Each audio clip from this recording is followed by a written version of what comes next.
Professor Nivaldo, né, estamos aqui. O senhor nos enviou uma carta solicitando que nós abríssemos um espaço para o senhor contar a versão dos fatos do que aconteceu no dia 21/12/2016, onde o professor também de Educação Física, Ederson Ferraz, foi acometido de uma tentativa de homicídio e o senhor é um dos acusados. Como o senhor pediu para nós estarmos aqui, para lhe ouvir, estamos aqui. E a nossa primeira pergunta era que o senhor nos contasse o que aconteceu no dia 21/12, o que o senhor fez, o que o senhor viveu nesse dia. Boa tarde, Nara. Boa tarde a todos da redação do Jornal Fatos do Iguaçu. Respondendo a sua pergunta, Nara, quero revelar aqui o real motivo pelo qual estou passando por esta situação desagradável. Defendi a honra da minha mulher, que foi vítima de assédio, de estupro e bullying por parte de Ederson Ferraz de Almeida. Também defendi minha honra e dignidade, porque sofri de ofensas raciais, sendo chamado de macaco.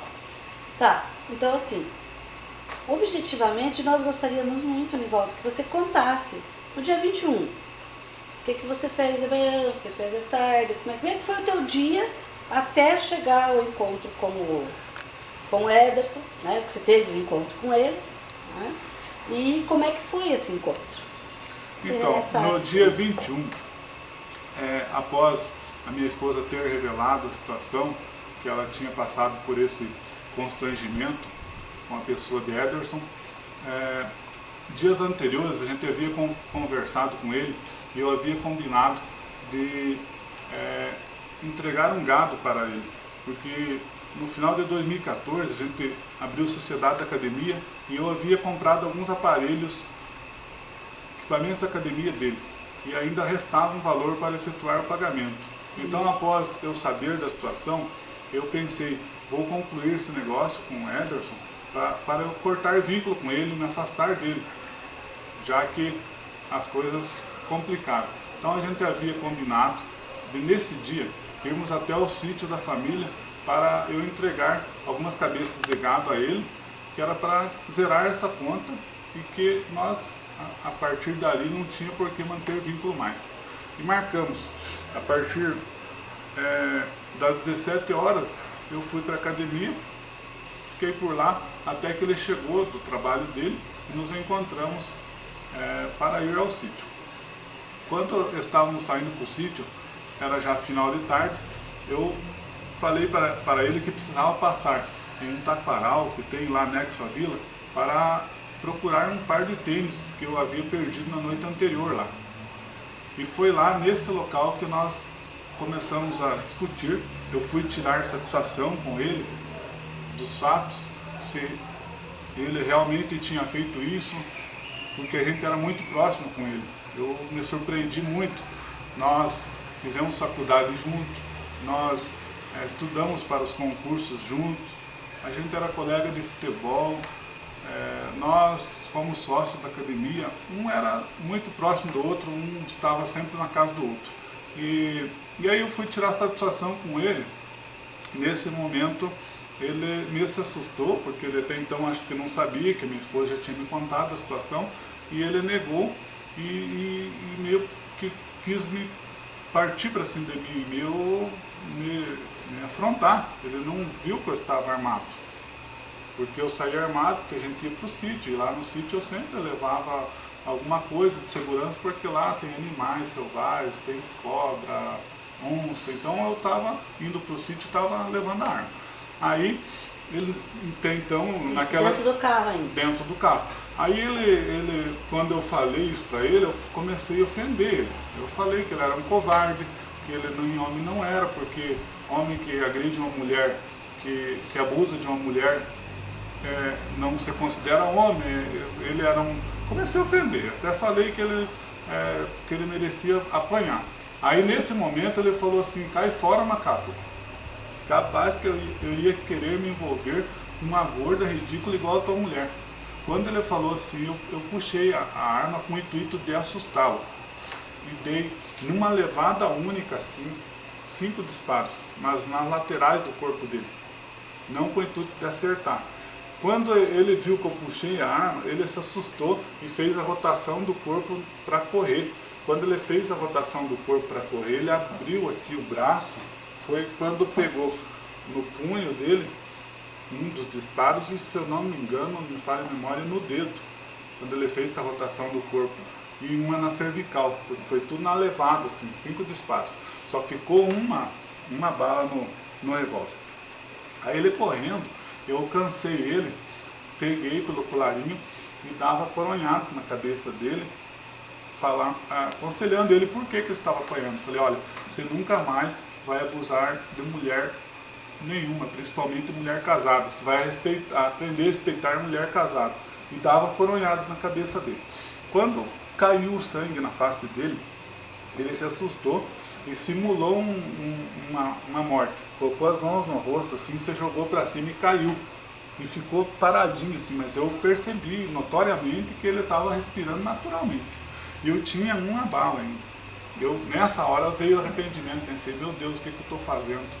Eu vou me complicar com a justiça se eu matar esse abençoado. E aí me arrependi, voltei no carro, recarreguei, tinha mais munições, recarreguei o revólver, mas pensei na minha família e não quis voltar a terminar de efetuar aquele homicídio, no caso.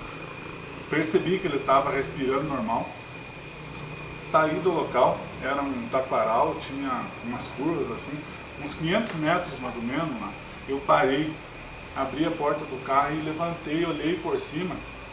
Ele deu uma negaciada assim, viu que não tinha movimento de mais ninguém, levantou meio rastejando assim e seguiu rumo a PR. Quando eu vi que ele saiu rumo a PR, eu pensei, graças a Deus não matei o Edinho.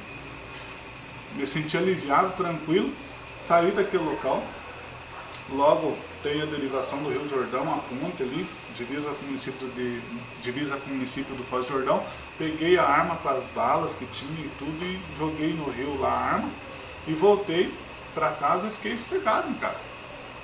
Eu, na minha visão, não tinha acertado nenhum tiro nele, porque depois de todos os disparos ele estava correndo normalmente.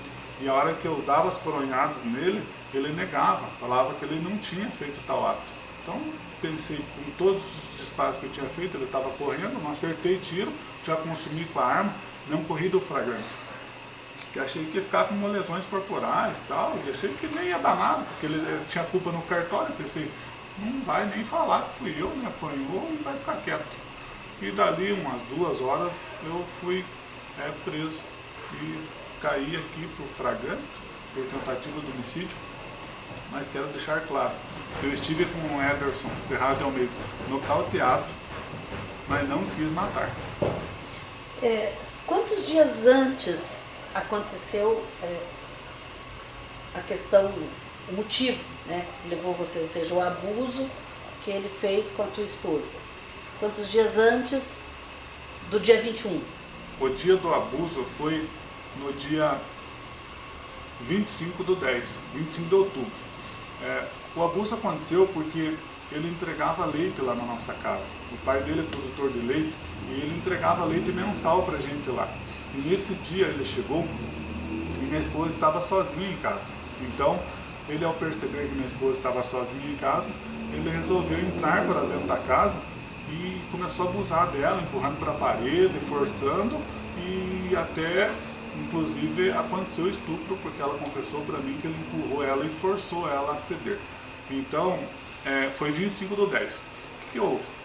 A minha esposa, por sermos todos professores, ela professora, eu professor, ele também professor, ela ficou temendo a exposição da imagem, por vergonha, por constrangimento, não veio procurar justiça, porque nós deveríamos recorrer à justiça, e se nós abríssemos um BO, uma investigação, fizesse exames no IML, talvez seria ele que estivesse aqui no meu lugar, respondendo pelos atos de estupro, de assédio, bullying, né? E não eu aqui preso, que na verdade eu era vítima até então. Aí ele chegou no dia 25/10 lá, abusou, fez tudo o que quis com a minha mulher. A minha mulher, por constrangimento, por vergonha, não procurou a justiça e, temendo a minha reação, também não me contou na hora. Ela só foi me contar no dia 16/12. Então ficou um mês e pouco naquele suspense ali, ela não me contou. Mas eu percebi que tinha algo muito estranho, porque eu cheguei em casa, minha esposa estava desesperada, chorando, nervosa, muito revoltada. No dia seguinte eu vim para Pinhão, conversei com a minha cunhada, com a minha sogra, e pedi para que elas fossem para a Reserva do Iguaçu intervir, ver o que tinha acontecido naquele domingo, que minha esposa estava estranha. E não era normal dela, chorar daquele jeito, revoltada como ela estava. Aí foram, ela só chorava também, não confidenciou muita coisa. Dias depois, antes de ter me contado, ela contou para a mãe, abriu o jogo para a mãe, mas a minha sogra também não quis me contar. Todos temiam a minha reação, porque nessa altura já não havia mais tempo para procurar abrir um BO, fazer um exame para que comprovasse alguma coisa. Então, ela só foi me contar porque ela estava entrando num processo de depressão já. Tinha crise de ansiedade, tinha o início de depressão. Aí ela me chamou um dia e falou, vou te contar a verdade, o que estava acontecendo comigo, o que aconteceu naquele dia que você chegou aqui assim. E aí me contou, de dia 16 até dia 21, nós entramos nessa fase de negociação com ele.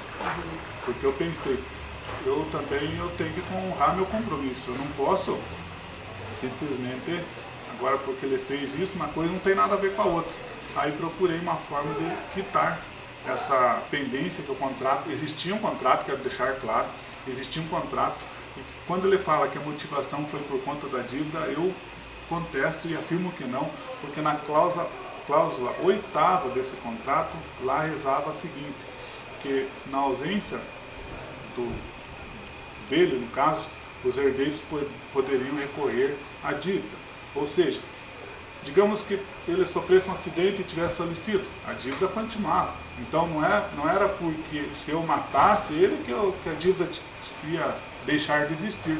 E por conta disso, eu jamais faria isso a ele, porque eu sempre honrei meus compromissos, tive negócios de valores muito mais avantajosos do que esse e sempre cumpri com as minhas obrigações. Nivaldo, faz 7 meses que tudo aconteceu e que você está preso. Quando você foi preso, o Éder fez a declaração dele, como ele estava vivo, contou a versão, mas você optou em se calar, usou do direito de só responder em juízo. Certo. Por que você fez essa opção e por que você decide agora contar a tua versão dos fatos? Então, no dia, eu optei por me calar, não fiz nenhuma declaração nem na delegacia de reserva do Iguaçu, lá no destacamento da Polícia Militar, nem na delegacia em Guarapuava, junto à Polícia Civil, porque como eu já estava vindo preso, eu temia a integridade física da minha esposa. Eu pensava que a família dele iam se revoltar com a situação, porque ela também não tinha como provar tal ato dele, e eles iam se revoltar e poderiam agredir ou fazer algum mal. A gente tinha ficado em casa só minha esposa e minha filha. E minha filha ainda é especial. Então, por temer a integridade física da minha esposa, eu preferi não falar nada, me manter em segredo de justiça e só falar em juízo. Aí que deu todo esse espaço aí e eu me mantive calado. Mas desde a primeira conversa com o meu advogado, quando me visitou aqui ainda antes do Natal, dia 23, o Dr. Elcio Melen esteve aqui conversando comigo, eu revelei para ele a situação, a motivação, e falei para ele que as causas tinham sido essas, mas que eu ia me manifestar em juízo. Você se arrepende de ter chamado para conversa, do ato, que acabou acontecendo um ato violento, né? Então, Naná, Deus disse, perdoa o teu inimigo, faz bem a quem te faz o mal. Eu estou arrependido porque eu não deveria ter feito mal, tinha que fazer o bem já que ele tinha me feito mal. Com um erro, você querer acertar outro erro, acontece o que aconteceu. Estou grandemente arrependido. Modesta parte, eu tinha uma popularidade e ainda tenho em Reserva do Iguaçu, tinha um nome, tinha uma história construída ao longo de muitos anos, da qual, com muita luta, suor, eu, degrau por degrau, consegui chegar onde eu estava, e de repente a minha imagem ficou denegrida. Estou passando por uma situação que, querendo ou não, é constrangedora, então o arrependimento veio, mas que, infelizmente, os fatos que ocorreram foram muito fortes. E eu faço uma pergunta, deixo uma pergunta a todos os homens, especialmente aos casados. E se acontecesse um fato semelhante a esse com a sua esposa, qual seria a reação deles?